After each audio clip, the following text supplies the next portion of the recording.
नमस्कार दोस्तों, मैं प्रिंस सैनी आपका स्वागत करता हूं हमारे चैनल लर्न एंड ग्रो में। आज हम बात करेंगे इलेक्ट्रिक पावर क्या होती है और इलेक्ट्रिक एनर्जी क्या होती है। तो इन दोनों के बारे में बात करेंगे। पहले बात कर लेते हैं इलेक्ट्रिक पावर क्या होती है। चलिए इसको समझ लेते हैं। इलेक्ट्रिक पावर जो होती है, the rate at which electric work is done, ये वो रेट है जिसके थ्रू जो है इलेक्ट्रिक वर्क किया जाता है। किसके द्वारा किया जाता है? एक सोर्स ऑफ ईएमएफ हमारे पास होता है, जैसे कोई सेल हो गई, कोई बैटरी हो गई। और ये क्यों किया जाता है? ताकि सर्किट के अंदर करंट को मेंटेन रखा जा सके। तो चलिए इसको समझते हैं कि इसके अंदर हम कहना क्या चाहते हैं। अब मान लेते हैं हम कोई एक कंडक्टर ले लेते हैं। इस तरह से हमने कोई कंडक्टर ले लिया, इसका रेजिस्टेंस हमने मान लिया कि R रेजिस्टेंस है, और इसको जो है एक बैटरी के थ्रू हमने जोड़ दिया। इस तरह से एक पॉजिटिव टर्मिनल और एक नेगेटिव टर्मिनल। तो जो करंट है इसके अंदर I फ्लो करेगा। अब करंट इसी तरह से फ्लो करता रहे, इसको मेंटेन रखने के लिए जो आपने वर्क किया है तो उसको इलेक्ट्रिक वर्क बोलेंगे। और किसके द्वारा ये वर्क किया जा रहा है? जो कि हमारे पास सोर्स ऑफ ईएमएफ है, ताकि इस सर्किट के अंदर करंट मेंटेन रह सके। तो यही हमारी इलेक्ट्रिक पावर होती है सर्किट की। तो हमने माना कि जो I जो है करंट है, अब करंट की जो यूनिट है एम्पियर हम लेते हैं, और जो पोटेंशियल डिफरेंस होता है वो V हम लेते हैं और वोल्ट के अंदर लेते हैं। तो हम मान लेते हैं I एम्पियर जो करंट है फ्लो कर रहा है इस कंडक्टर से, जिसका रेजिस्टेंस R है, और टाइम t के लिए हम मान लेते हैं कि टाइम t सेकंड है, under A potential difference of V volt.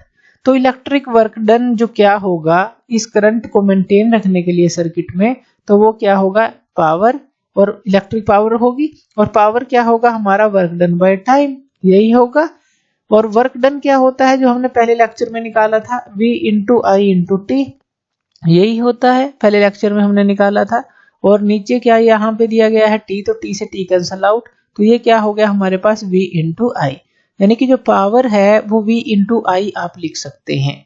अब यहाँ पर जो पावर है, अगर हम पावर की बात करें, ये किस में होती है? ये वोट में होती है। तो वाट के अंदर आप इसको लिखते हैं। जो ये V है ये आप वोल्ट में लेंगे, इनटू जो ये I है ये आप एम्पियर के अंदर लेंगे।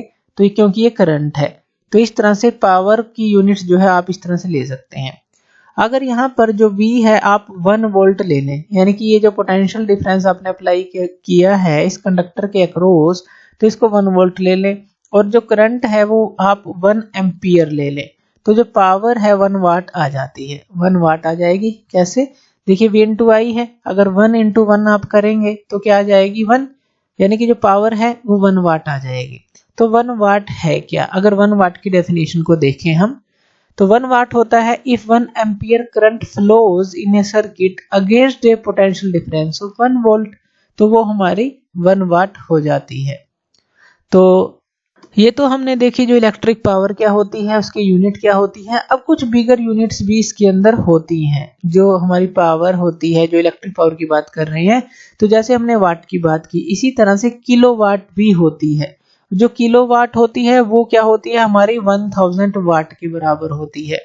इसी तरह से मेगावाट भी होती है। मेगावाट जो होती है वो 10⁶ वाट के बराबर होती है। तो इस तरह से जो बिगर यूनिट है वो भी यूज की जाती है। इसी तरह से जो कमर्शियल यूनिट ऑफ पावर है वो भी हमारे पास होती है, उसको हम हॉर्स पावर बोलते हैं। 1 हॉर्स पावर किसके बराबर होती है? ये 746 वाट के बराबर होती है। तो ये जो कुछ वैल्यूज हैं हमें पता भी होनी चाहिए। और यहाँ पर जो हमने P की वैल्यू निकाली है वो क्या निकाली है? V इंटू आई। अब यहाँ पर V की वैल्यू को I इंटू आर भी आप पुट कर सकते हैं। जब V की वैल्यू को I इंटू आर आप पुट करेंगे तो यहाँ पर ये क्या आ जाएगा? I स्क्वायर इंटू आर आ जाएगा, ये आ सकता है। या फिर I की वैल्यू को आप यहाँ पर पुट कर सकते हैं, ये क्या आ जाएगा? V by R. तो जब आप V बाई आर पुट करेंगे तो ये क्या आ जाएगा? V स्क्वायर बाई आर, यानी कि V बाई आर पुट किया तो V स्क्वायर बाई आर, ये भी आ सकता है। तो कोई भी फॉर्मूला जो है इस तरह से आप इसके थ्रू बना सकते हैं, जो P equal to V into I है। अब देखिए जो सोर्स होता है पावर का, जो हम एक्सटर्नल सोर्स यूज करते हैं, जो हमने बैटरी या सेल कोई भी यूज की है, उसके लिए ये पावर का फॉर्मूला निकाला गया है। जो भी आप एक्सटर्नल सोर्स यूज करेंगे सर्किट में करंट को मेंटेन रखने के लिए। और जो भी ये सेल होती है इसके अंदर होता क्या है एक्चुअल में, जो केमिकल एनर्जी होती है सेल की, वो जो है हमारी कन्वर्ट होती है इलेक्ट्रिकल एनर्जी में। तो यानी कि जब जो केमिकल एनर्जी होती है सेल की वो इलेक्ट्रिकल एनर्जी में कन्वर्ट होती है, एक तरह से वही जो है एक पावर सप्लाई करती है, वही चीज जो केमिकल एनर्जी है सेल की। तो ये हम समझ गए कि इलेक्ट्रिक पावर क्या होती है। तो चलिए अब आगे पढ़ते हैं हम कि इलेक्ट्रिक एनर्जी क्या होती है। अब इलेक्ट्रिक वर्क डन हमने देखा कि किस तरह से क्या होता है। अब इलेक्ट्रिक एनर्जी क्या है? The total electric work done, जो टोटल इलेक्ट्रिक वर्क डन आपने किया है या फिर एनर्जी आपने जो सप्लाई की है, किसके द्वारा? जो सोर्स ऑफ ईएमएफ है, यानी कि जो सेल है, जिसके थ्रू करंट को मेंटेन किया जा सके इलेक्ट्रिक सर्किट में गिवन टाइम के लिए। अब यहाँ पर ये जो सारी चीज हो रही है, यानी कि यहाँ पर जो इलेक्ट्रिसिटी है एक तरह से कंज्यूम हो रही है, तो इसको हम क्या कहेंगे? Electric energy consumed in the circuit. तो आप जो है रेगुलरली उसको सप्लाई कर रहे हैं, मेंटेन रख रहे हैं, यानी कि जो इलेक्ट्रिक एनर्जी जो है कंज्यूम हो रही है वहां पर, एक तरह से हम ये कहेंगे। तो यही जो इलेक्ट्रिक एनर्जी है, यही जो कंजप्शन है, हम इसी को इलेक्ट्रिक एनर्जी कहते हैं, जो भी हमारी गिवन टाइम में इलेक्ट्रिक एनर्जी कंज्यूम हो रही है। और इसको हम कैसे समझ सकते हैं कि जो इलेक्ट्रिक एनर्जी है, तो हमने बात की ये टोटल इलेक्ट्रिक वर्क डन या फिर एनर्जी, एक ही बात है कि टोटल इलेक्ट्रिक वर्क डन या फिर एनर्जी, ये किसके बराबर होता है? वी आई इंटू टी के बराबर होता है। और वी आई जो है ये हमारा किसके बराबर है? ये पी के बराबर है, यानी कि पी इंटू टी आप इसको लिख सकते हैं, ये फॉर्मूला हमें पता है।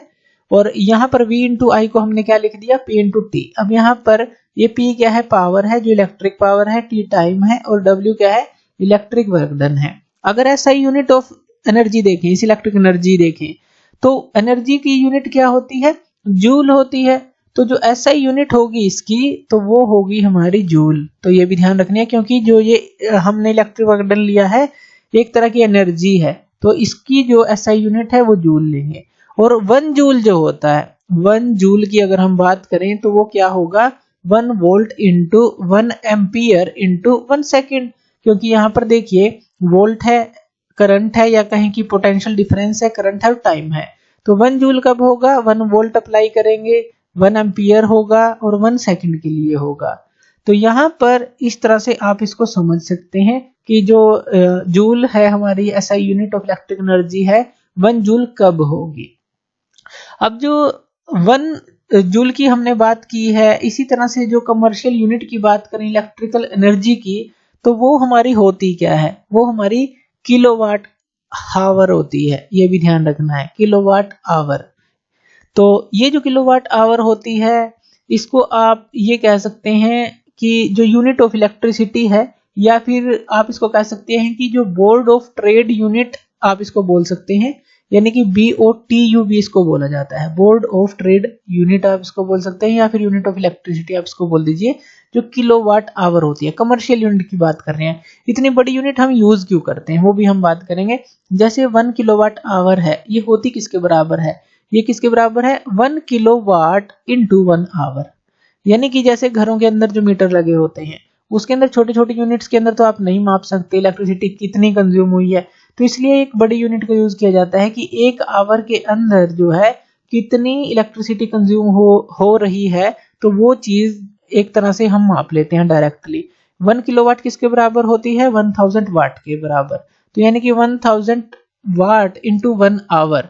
यहाँ पर अगर आप 1 किलोवाट आवर की डेफिनेशन को देखें, तो टोटल एनर्जी कंज्यूम्ड जब आप एक इलेक्ट्रिक एप्लियंस को पावर दे रहे हैं 1 किलोवाट की, तो यहाँ पर क्या है? 1 है, तो 1 किलोवाट की जो कि वर्क कर रहा है 1 आवर के लिए। आपने क्या किया? एक इलेक्ट्रिक एप्लियंस को पावर दी 1 किलोवाट की, और वो 1 घंटे के लिए काम कर रहा है, तो कितनी एनर्जी उसने कंज्यूम की?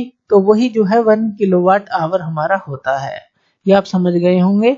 और इसी तरह से जो आवर है इसको भी आप कन्वर्ट कर सकते हैं, जैसे कि आप इसको अगर कन्वर्ट करना चाहें सेकंड में, तो 1 घंटे के अंदर 60 मिनट होते हैं और 1 मिनट में 60 सेकंड होते हैं, तो 60 × 60 सेकंड में भी आप इसको कन्वर्ट कर सकते हैं। और अगर आप इसको सोल्व करते हैं तो लगभग ये आ जाता है 3.6 × 10⁻⁶ जूल। तो 1 किलोवाट आवर को आप इसके बराबर भी लिख सकते हैं। अब देखिए जो नंबर ऑफ यूनिट्स होती है जो इलेक्ट्रिसिटी कंज्यूम्ड है, तो आप उसको कैसे लिखेंगे, जो नंबर ऑफ किलोवाट आवर है वो आपको निकालनी है। तो ये हो जाता है वाट इंटू आवर, कि कितने वाट और आवर के लिए, और डिवाइड बाय आप इसको 1000 कर देते हैं। तो नंबर ऑफ किलोवाट आवर जब आप निकालते हैं, यानी कि number of units of electricity consumed आप निकालेंगे, तो वाट इंटू आवर बाय 1000 आप इसको कर देते हैं। और जो इलेक्ट्रिकल एनर्जी होती है, जैसे ये हमने बात की इलेक्ट्रिक एनर्जी, तो ये हमारी किसके बराबर होती है, ये जैसे कि हमने यहाँ पर बात की, ये ध्यान रखना है, वी आई इंटू टी के बराबर होती है। अगर v को आप आई आर पुट करेंगे तो आई स्क्वायर आर टी के बराबर हो जाएगी, और अगर आप i को v बाई आर पुट करेंगे तो ये v स्क्वायर इंटू जो t है बाई आर हो जाएगी, यानी कि v equal to I R. ये फॉर्मूला आप पुट कर सकते हैं, यहाँ पर v की जगह आई आर पुट कर सकते हैं, या फिर i की जगह v बाई आर पुट कर सकते हैं। तो ये दो फॉर्मूले और आपको इलेक्ट्रिक एनर्जी के मिल जाते हैं। तो इस तरह से इलेक्ट्रिक एनर्जी को आप समझ सकते हैं, इलेक्ट्रिक पावर को समझ सकते हैं कि ये क्या होती है। तो थैंक यू वीडियो देखने के लिए, और इसी तरह की वीडियोस के लिए आप हमारे चैनल लर्न एंड ग्रो पे हमें सब्सक्राइब कर सकते हैं। धन्यवाद।